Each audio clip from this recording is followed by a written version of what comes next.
Estamos de regreso y nos vamos a enlazar con mi compañero y colega Víctor Ronquillo, que estará platicándonos justamente de todo lo que estará y estuvo muy interesante en la conferencia matutina del día de hoy. Mi querido Vic, te saludo a la distancia. Buenas tardes, ¿cómo estás?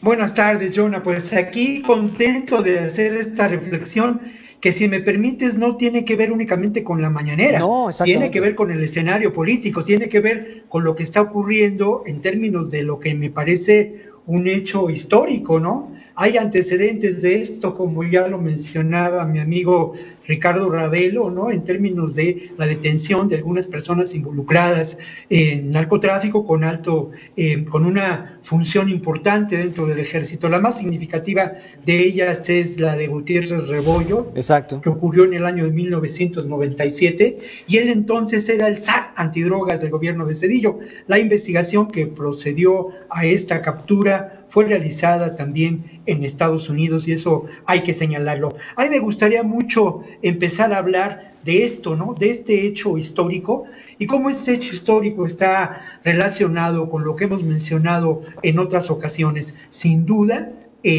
con el enjuiciamiento a el Chapo Guzmán, se puso en el banquillo de los acusados a toda esa estrategia de la guerra del narco, y hay que hacerlo así, y hay que insistir, y a todo el aparato que de alguna manera estableció la guerra del narco durante el gobierno de Calderón, que continuó la misma estrategia con Peña Nieto y que tuvo antecedentes, de hecho, desde el gobierno de Carlos Salinas de Gortari. Pero escuchemos lo que dice el presidente López Obrador en relación a lo que ocurre justamente con este personaje central, capital, cuando el gobierno de Peña Nieto. Esto es una muestra inequívoca de la descomposición del régimen, de cómo se fue degradando la función pública, la función gubernamental en el país durante el periodo neoliberal. Yo siempre dije que no era solo una crisis, que era una decadencia.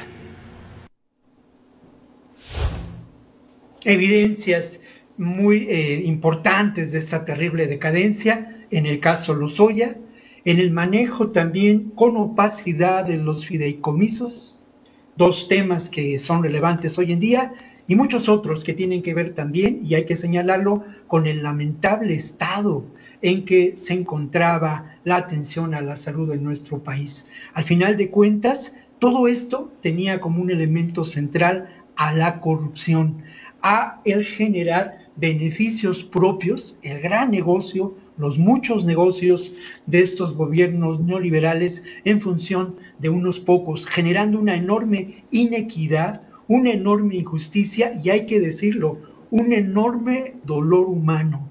Decenas de miles de personas desaparecidas, decenas de miles de personas víctimas de lo que podemos considerar una fallida estrategia en contra del narcotráfico. Todo esto se genera a partir de la corrupción. Escuchemos lo que dice López Obrador, que lo ha señalado muchas veces, muchas veces, en términos de la corrupción como el principal problema de México. Tenemos que seguir insistiendo, y ojalá también esto sirva para comprender que el principal problema de México es la corrupción, que eso fue lo que dio al traste con todo.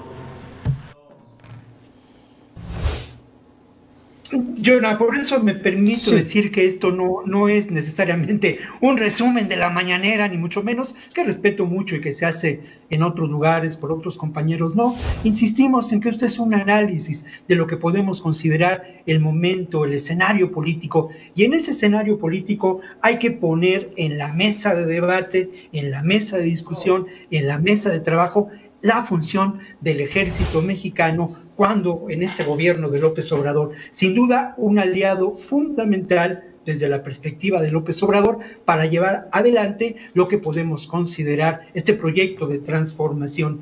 Importante y es necesario señalarlo, la perspectiva de Andrés Manuel López Obrador de lo que ocurre en estos momentos exige lo que podemos considerar una defensa de la institución, una defensa del ejército que queda en entredicho. Pero hay una pregunta básica que yo me permito hacer. ¿El ejército mexicano es completamente penetrado por el narcotráfico? ¿Es una institución corrupta o son personas las que han sido víctimas de la corrupción? Eso requiere un mayor análisis, pero escuchemos lo que dice López Obrador en esta perspectiva y en esta reflexión de apoyar a esta institución en un momento por demás crítico. Las Fuerzas Armadas de México son instituciones, en este caso la Secretaría de la Defensa y la Secretaría de Marina, fundamentales para el desarrollo de nuestro país. Son pilares del Estado mexicano.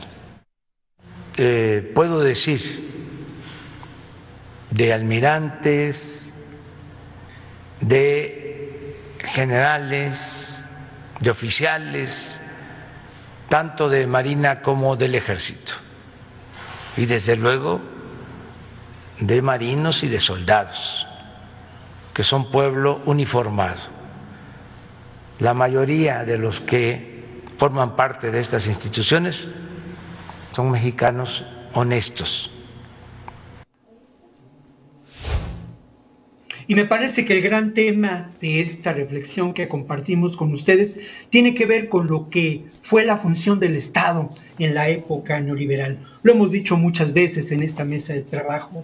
Fue un Estado mafioso, definido por los arreglos, por los beneficios, por lo que podemos considerar el contubernio entre el poder económico y el poder político. Solamente que en esta ocasión el poder económico es el poder del crimen organizado, el poder del narcotráfico, y en esta ocasión el poder político es ni más ni menos que el poderío en términos reales, político, económico y armado del ejército, funcionando, operando desde la perspectiva de un personaje que hoy, pues en términos de lo que se está por juzgar, tuvo fuertes vinculaciones con el crimen organizado.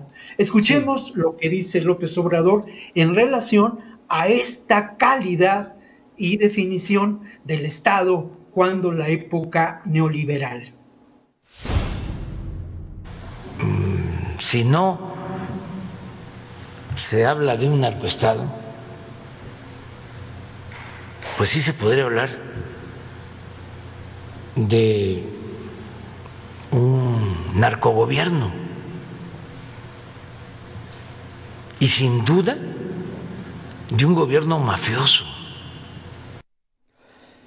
El gobierno mafioso, Vic, del que Sí. pues hemos hablado en esta mesa, y que bueno, pues hay muchísima evidencia al respecto, así que bueno, pues un escenario que se empieza a complicar para los actores políticos del pasado y que bueno, de decirlo con todas sus letras, pues una investigación que se lleva a cabo en Estados Unidos y que bueno, pues en algunos casos si se llega a juzgar a algún expresidente, pues seguramente lo veremos en Estados Unidos y no aquí en el país, yo lo que veo. Mira, es determinante lo siguiente, mi querido Jonah. Lo primero es que hay que señalar quién es el principal mando, operador y padrino de ese Estado mafioso. En el caso El del presidente. general Cienfuegos, sin duda el presidente.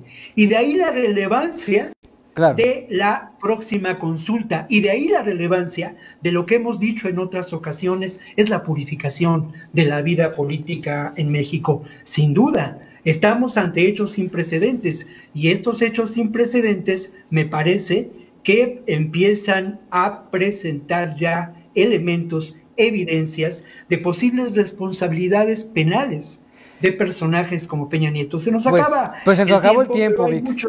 se nos acaba el tiempo, pero hay muchos elementos que señalar en torno a lo que podríamos considerar el que para muchos observadores es el gobierno más corrupto de la historia en México, Por es el mucho. gobierno de Peña Nieto, Sí. el gobierno de la estafa maestra, por ejemplo. Exactamente.